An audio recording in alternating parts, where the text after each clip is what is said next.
Сәлеметсіздер ме оқушылар? Бүгінгі қазақ тілі пәнінің 74-ші сабағын бастаймыз.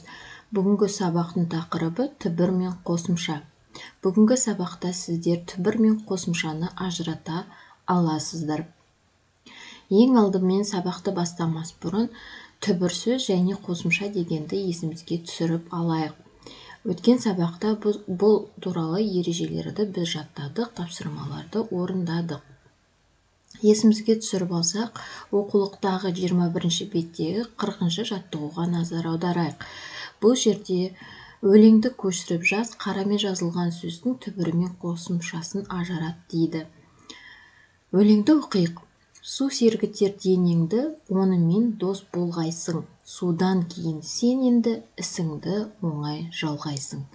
Бұл жерде су туралы айтылған.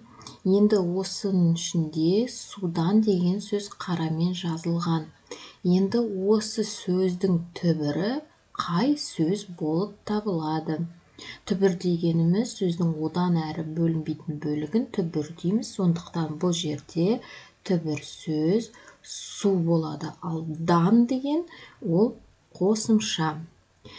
Судан деген сөзді талдап болсақ, келесі жаттығуға көшейік. 41 жаттығу. Бұл жерде де өлең берілген. Өлеңді жақсылап тұрып оқып шығайық. Зырлайды доп бір орында тұрмайды. Қарсыластың қақпасына таяса, жүрегіміз тулайды. Зырлайды доп зырлайды, қалт жіберме. Сен қақпаны дәл көзде, қуанамыз сол кезде. Бұл өлең не туралы? Қалай ойлайсыңдар? Өлең доп туралы. Доппен қандай ойын түрлері бар? Бұл өлеңде қандай доппен ойын түрі берілген? Әрине футбол ойыны.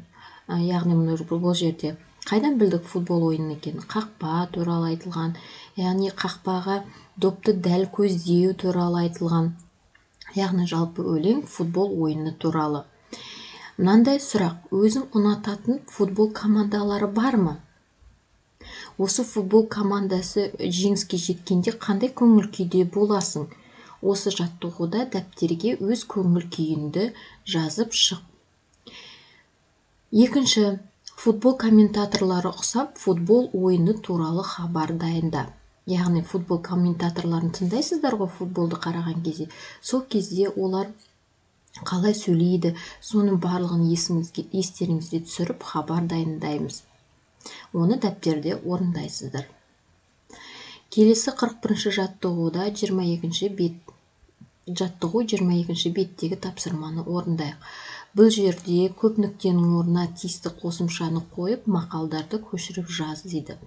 Бірінші мақал: таза саулық негізі. Бұл жерде таза түбір сөз берілген, бірақ біз оған қосымшаны жалғау арқылы мақалды дұрыс көшіріп жазу керек. Ал қосымшаны жалғайық. Тазалық саулық негізі.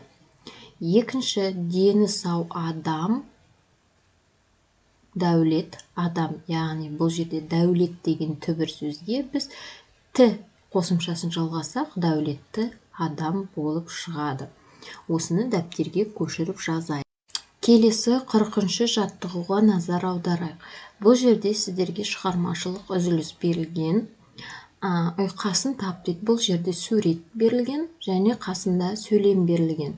Осыларды ұйқасын тауып дәптерге жазу керек. Мысалы, ат, оған қосымша жалғадық. Атпен шап. Келесі доп, допты соқ. Яғни доп сөзіне біз т қосымшасын жалғау арқылы сөйлем құрастырдық. Келесі суретте сумен не істейміз біз? Сумен бетіңді жу болады. Келесі бұл жерде не берілген? Болсын денің сау. Бұл жерде ау, мына жерде сау деген сөз шығады. Сонда ұйқасын біз таптық. Бұл жерде су және жу. Ау, балық аулайтын ау. Ауға ұйқасы сау деген сөз шығады. Назарларыңызға рахмет.